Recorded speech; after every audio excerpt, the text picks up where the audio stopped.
தமிழக அரசாங்கம் ரிக்கி ரதன் பண்டிட் அப்படிங்கிறவரை முதலமைச்சருடைய அரசியல் பிரிவு அதிகாரியாக நியமனம் பண்ணியிருக்காங்க. ஒரு பெரிய டிபேட் வெடிச்சிருக்கு.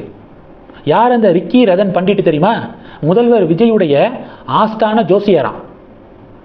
விஜயுடைய ஜோசியருக்கு அரசு பதவி, அதுவும் அரசியல் பிரிவு அதிகாரி, ஆஃபீஸர் ஆன் ஸ்பெஷல் டியூட்டி அப்படிங்கிற கேட்டகரிக்கு கீழே நியமனம் செய்யப்பட்டிருக்காரு. கடும் எதிர்வினை. இந்த எதிர்வினை எங்கேருந்து வருது தெரியுமா? டிவிகேவுக்கு சமீபத்தில் சப்போர்ட் பண்ண, ஒரே நாளில் திமுக கிட்ட இருந்து டிவிகேவுக்கு ஜம்ப் பண்ண காங்கிரஸ் கிட்ட இருந்தே இந்த எதிர்வினை வர தொடங்கியிருக்கு. சசிகாந்த் செந்தில் இருக்கார்ல, என்ன நடக்குது?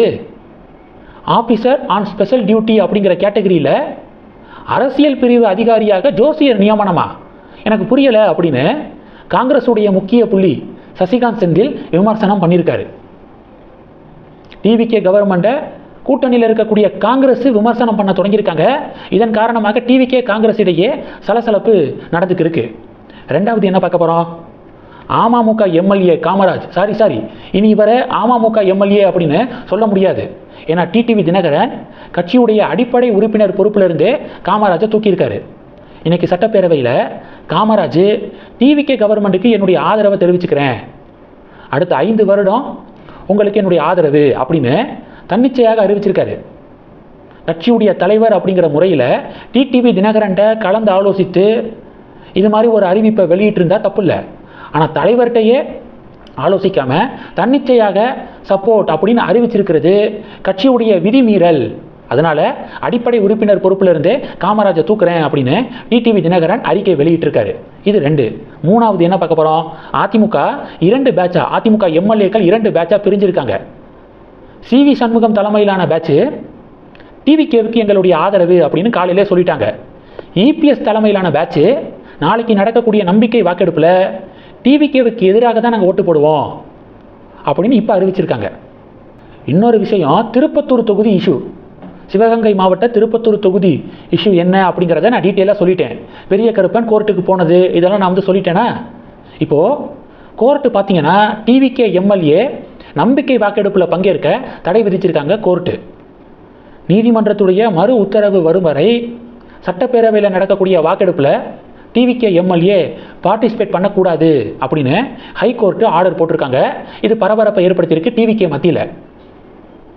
நாளைக்கு நம்பிக்கை வாக்கெடுப்பு நடக்க போது அதிமுகவுடைய சிவி சண்முகம் தலைமையிலான 30 எம்எல்ஏக்கள் இப்போ டிவிகேவுக்கு சப்போர்ட் பண்ணுறதுனால எந்த ப்ராப்ளமும் அவங்களுக்கு இருக்க போகிறது இல்லை. ஈஸியாக அவங்க மெஜாரிட்டியை நிரூபிச்சிருவாங்க அப்படின்னு தான் தோணுது. அடுத்து என்ன பார்க்க போகிறோம் அப்படின்னா, தந்தி டிவி இருக்காங்களே, பேசாமல் தந்திக்கு பதிலாக வதந்தி அப்படின்னு பேரை அவங்க சேஞ்ச் பண்ணால் கரெக்டாக இருக்கும். ஏன்னா அப்படி போய் அமெரிக்காவுக்கு அண்ணாமலை போயிருக்காருல்ல, அந்த கான்ஃபரன்ஸில் அண்ணாமலை பேசின ஒரு விஷயத்தை அப்படியே வேற மாதிரி கன்வே பண்ணியிருக்காங்க தந்தி டிவி. வேஷ்டி அணிந்து சென்னை வெள்ளத்தை பார்வையிட்ட கருணாநிதி ஸ்டாலின், கோட் சூட் அணிந்த விஜய் எப்படி போக போகிறாரு, கோட் சூட்டோட விஜய் செல்வாரா அப்படின்னு அண்ணாமலை கேட்டதாக தந்தி டிவி வதந்தி பரப்பியிருக்காங்க. உண்மையிலே நடந்தது என்ன தெரியுமா? 1970 கருணாநிதி வேட்டியை மடித்து கட்டிட்டு சென்னையில் மழை வெள்ளத்தை பார்வையிட்டார். அடுத்து 2000 காலகட்டத்தில் ஸ்டாலின் அதே மாதிரி வேட்டியை மடித்து கட்டிட்டு வெள்ளத்தை பார்வையிட்டார். இப்போ உதயநிதி ஸ்டாலின் வெள்ளத்தை பார்வையிடுறாரு. இப்போது புதிய முதல்வர் கோட் சூட் போட்டிருக்காரு. ஒருவேளை சென்னையில் வெள்ளம் வந்துச்சுன்னா கோட் சூட்டோட எப்படி போய் பார்வையிடுவார் அப்படின்னு காமெடியாக அண்ணாமலை பேசியிருக்காரு.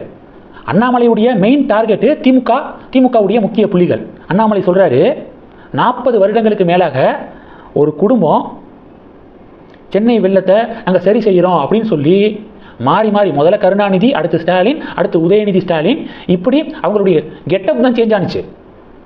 வேட்டி பேண்ட் ஷர்ட் இப்படி கெட்டப் தான் சேஞ்ச் ஆனிச்சே தவிர ப்ராப்ளம் சால்வ் ஆகலை அப்படின்னு அண்ணாமலை சுட்டி காட்டியிருந்தார். அடுத்து என்ன சொல்லியிருந்தாருன்னா, உதயநிதி ஸ்டாலினை தூக்கி காட்டுறதுக்காக மேயர்கள் எல்லாத்தையும் டம்மியாக திமுக அப்பாயிண்ட் பண்ணாங்க. டம்மியாக மேயர் இருந்தால் தான் உதயநிதி ஸ்டாலின் ஒரு நல்ல நாலேஜான ஆள், நல்லா பேசுகிறாரு, இப்படி மக்கள் மத்தியில் திணிக்க மேயர்கள் எல்லாத்தையும் டம்மியாக போட்டுட்டு வாரிசை தூக்கி காட்ட மேயர்களை டம்மியாக்கி அட்மினிஸ்ட்ரேஷன் எல்லாத்தையும் கொலாப்ஸ் பண்ணாங்க திமுக அப்படின்னு அண்ணாமலை பேசியிருக்காரு. இதுதான் அண்ணாமலை அமெரிக்காவில் பேசுனது. ஆனால் தந்தி டிவி எப்படி செய்தி போட்டிருக்காங்க? வேஷ்டி அணிந்து சென்னை வெள்ளத்தை பார்வையிட்ட கருணாநிதி ஸ்டாலின், கோட் சூட் அணிந்த விஜய் எப்படி செல்ல போகிறார், கோட் சூட்டுடன் செல்வாரா விஜய், இப்படி அண்ணாமலை பேசியதாக விஜய் கோட் சூட் போட்டதுக்கு எதிர்ப்பு தெரிவிக்கிற மாதிரி தந்தி டிவி நியூஸை ஷேர் பண்ணியிருக்காங்க. ஆனால் அண்ணாமலை அமெரிக்காவில் பேசினது கம்ப்ளீட்டாக டிஃபரெண்ட். நான் சொன்னேன்ல, அதுக்கும் தந்தி டிவி போட்டதுக்கும் எங்கேயாவது சம்மந்தம் இருக்கா? அதனால தான் இனி பேரை வதந்தி டிவி அப்படின்னு அட்லீஸ்ட் மாற்றிக்கோங்க. Murugan, L Murugan central minister, மீடியாக்களை கண்ட்ரோல் பண்ணக்கூடிய மினிஸ்டர் என்ன பண்ணுறாரு? தயவு செஞ்சு பொறுப்பை ரிசைன் பண்ணிட்டு போயிருங்க. நயினார், முருகன் இவங்களாம் தங்களுடைய பதவியை ரிசைன் பண்ணிட்டு போகிறது பாஜகவுக்கு நல்லது அப்படின்னு பாஜக தொண்டர்கள் கொந்தளிக்கிறாங்க.